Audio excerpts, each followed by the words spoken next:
Today I want to walk you through Whiteboard.FI. Whiteboard.FI is a great interactive tool that you can use live with your students, whether they are in class or on Zoom. So let's check out what it looks like.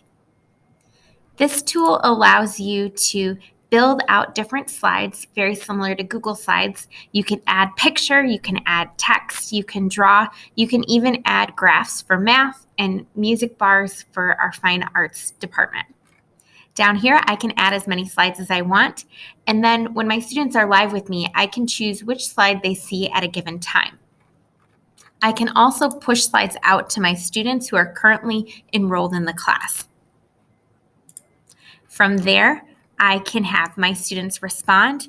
They have a very similar toolbar that I have up here. They do need to press save when they're ready to submit their answer, but then you can get that answer immediately and you can utilize that in class. So whether you're doing a quick formative review or you're doing a much more detailed project, you can utilize this tool to engage with your students no matter where they're learning.